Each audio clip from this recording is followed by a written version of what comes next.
All right, a lot of people have been asking me how I make my dioramas.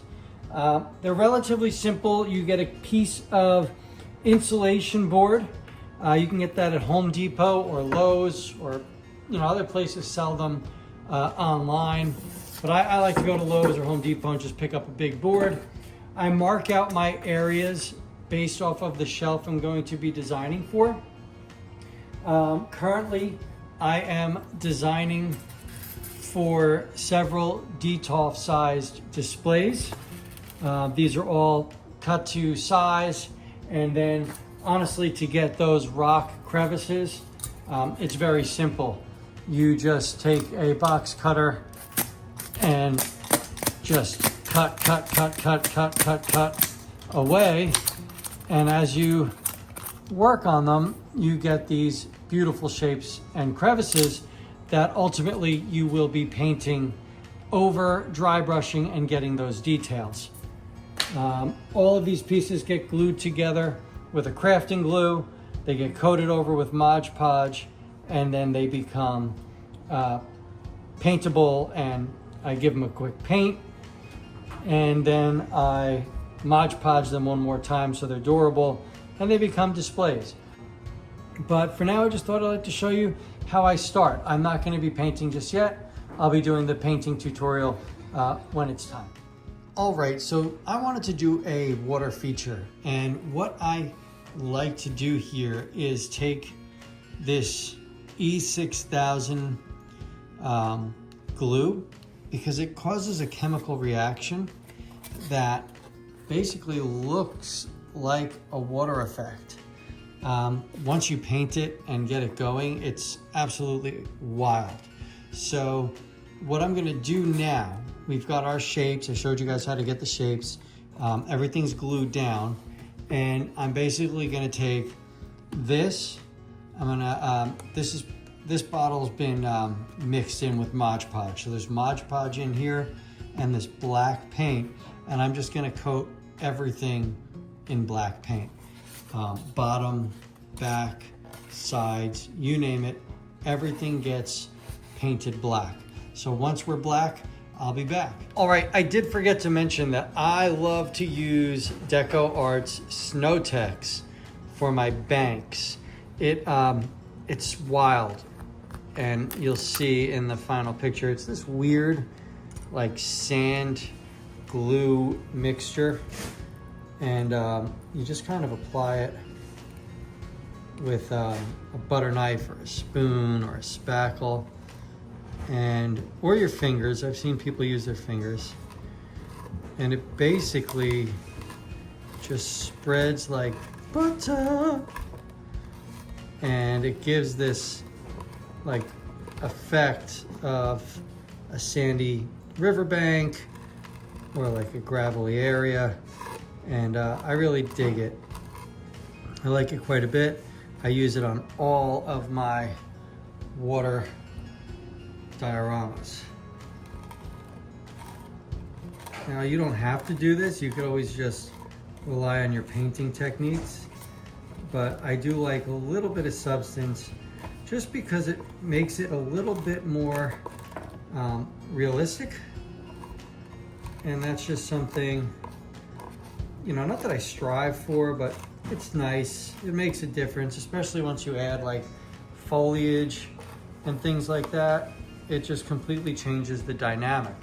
And I know it looks strange now because it's just a big white splooge, but ultimately when the paints and the dry brushing and all those effects come in, plus the plants, it really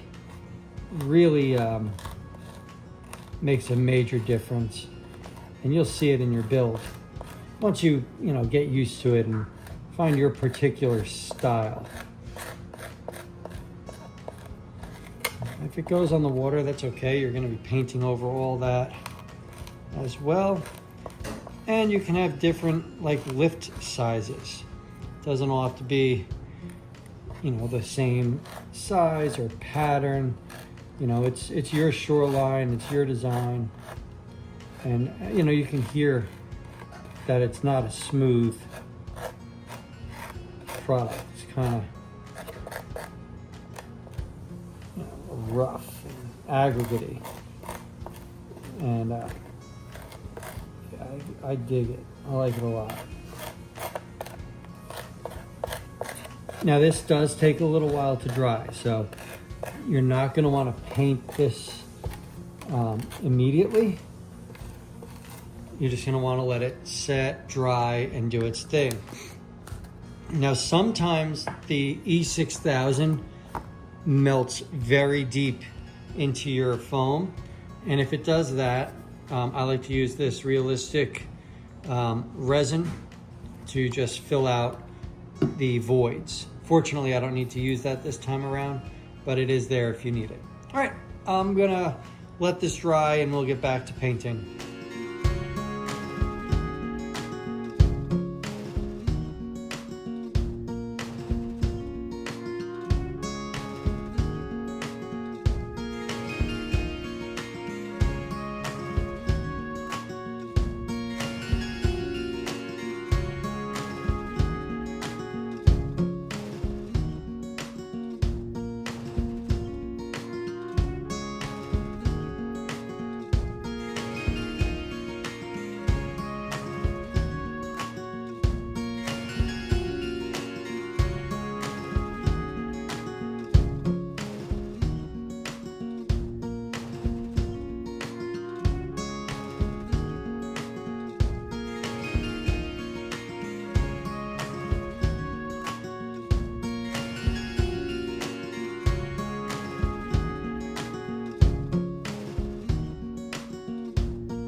right, now we get to have some fun because now we don't have to be light on the paint.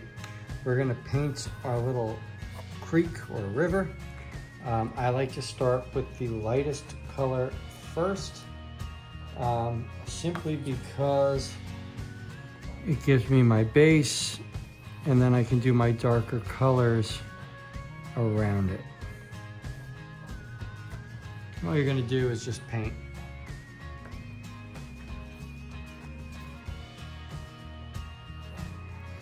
And then we may ultimately end up covering this with that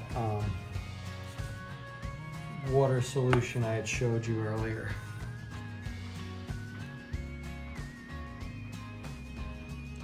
Simply because we've got a little bit of a divot here that is going to need to be filled.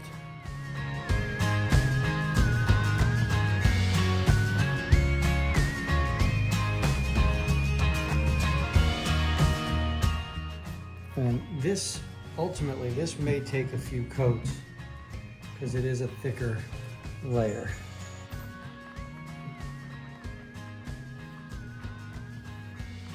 But I promise you by the end, this is just going to be beautiful and it's going to feel alive and it's just going to be great.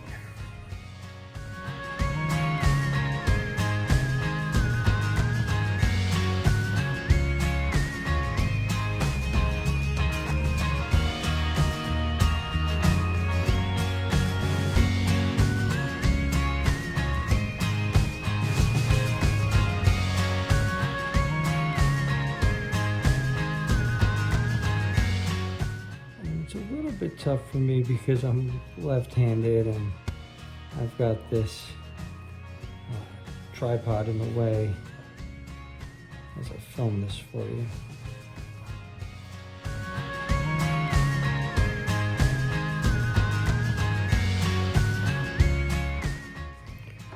But you also should know that this is really truly like a passion project. This is not something that, I don't know, you should do if you don't have a love for the diorama and the look of things, because it's not something that you're just going to finish overnight. It takes days, you know, sometimes even weeks to get everything just right. All right, so don't rush it and don't feel like you've got to have it all done in a night.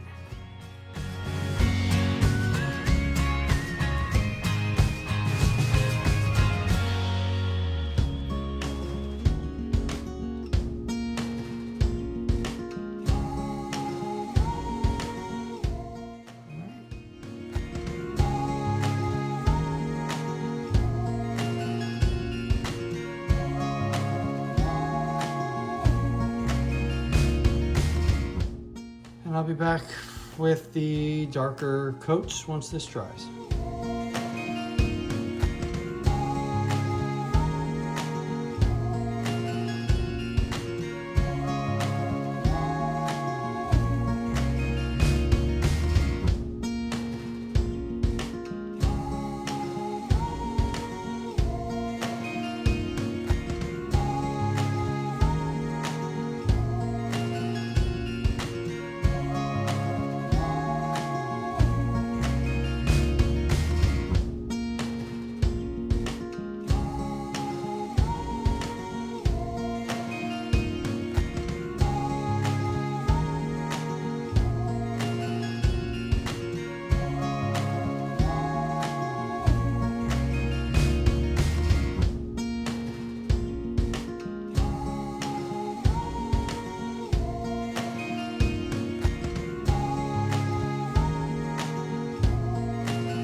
Okay, so this is all dry, and I put a little tape barrier up at the back because there's a chance this stuff may leak. This stuff you just want to pour over in very, very thin increments because it's going to spread and self-level. And you really just want enough to kind of make it look like it's a flowing river. And again, it will self-level itself out, and it'll look really, really good once it dries. It does take some time to dry, so don't rush it. Let it dry for at least 24 hours. All right, and we'll be back when it's dried up. All right, now everything has hardened. We're good to go, everything looks good. We are gonna do my favorite part. We are gonna add some foliage. I like to use this foliage fiber cluster. And then these grasses, I kind of mix them up. I will say with the fiber clusters, I do like to kind of plan out where it's gonna go before I glue it down. It just lets me cover more ranges of areas. And it's just, what you see as keeping your build lively. Maybe there's some areas that you just couldn't get your paintbrush in or just something. And it's, you realize, hey, this is gonna look pretty cool here. Maybe you wanna try to do like some draping. But at least you know where this stuff's gonna go. And when you start placing your glues, you can kind of just get it done quicker and have better presentation. Sometimes I like to put a little bit underneath so it kind of looks like, the bushes are growing out. It's just fun. It doesn't take much to go a long way. So ultimately it's your choice how you want to do it, how you want to detail it. And that's that. So yeah, I just do random areas, and then I just simply use some crafting glue and a Q-tip, and I just place that glue in that hard to reach spot with the Q-tip.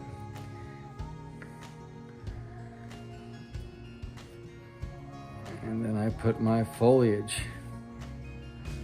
And it's great because this glue dries clear. It doesn't cause any issues with your build, and it ultimately looks fantastic. And that's what I'm gonna do. I'm just gonna glue these areas up. I'll show you what that looks like before we add the grasses.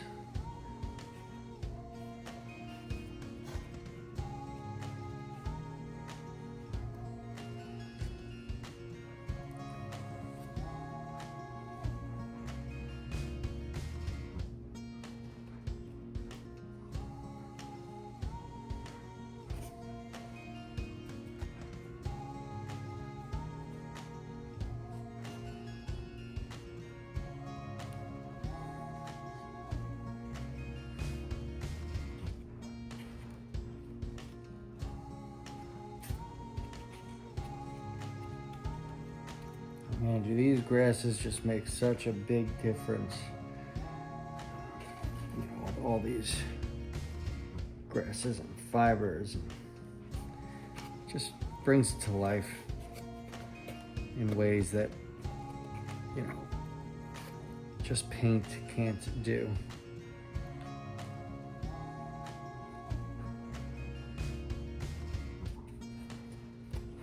There's really no rhyme or reason. You just try to think, maybe you've gone hiking and you saw an area and you kind of want to recreate what that area looks like. You can do that with this stuff. It's awesome. It's fun. And like I said earlier, it's like a stress relief.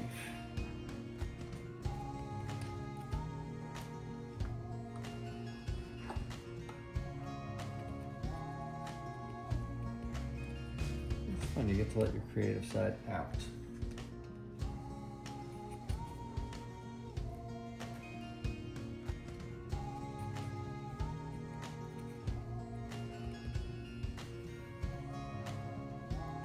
I do sometimes like to just put like random patches of stuff down.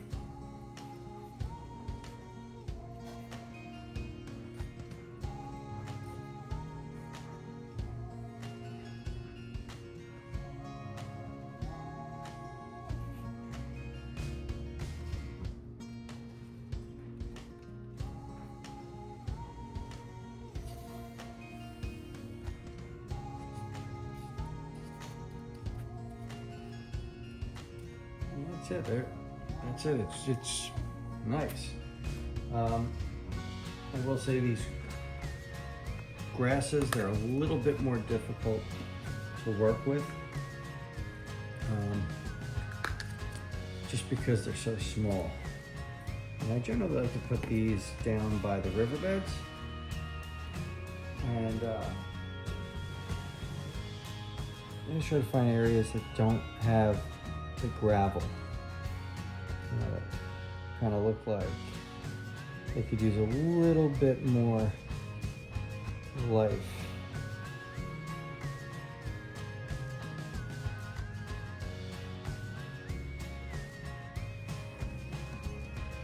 And I do like to mix up colors. Sometimes I'll have a brown one and a nice fresh green one together. Just adds a little bit more realism.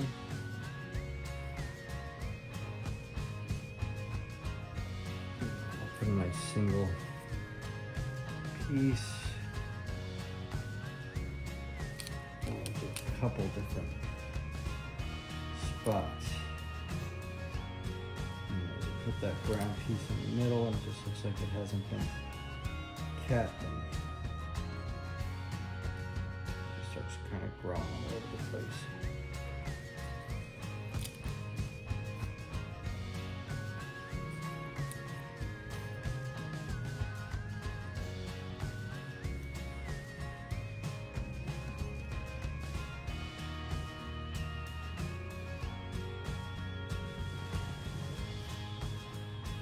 That little island looks like it could just...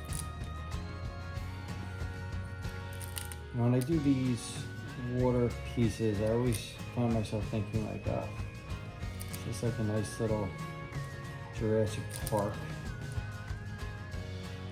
dial. Like this, maybe you can get a bunch of little Compsognathus and Velociraptors going.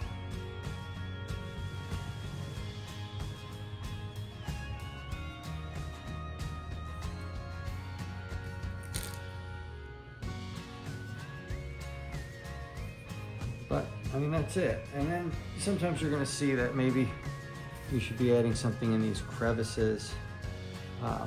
But afterwards, you're gonna ultimately make your decision on, this is it, this is my focal point, and you'll go from there. But all in all, I'm pretty happy with this build. And that's how I do it. That's how I build my dioramas. Hopefully you guys liked my lessons. I will be linking these to my eBay store. I'm gonna have 4 or 5 of these to sell, and I'm gonna put them up in the store for people to buy. And I keep them cheap. I'm not trying to retire, but that's how I do it. And yeah, that is it. All right, guys, thanks for watching.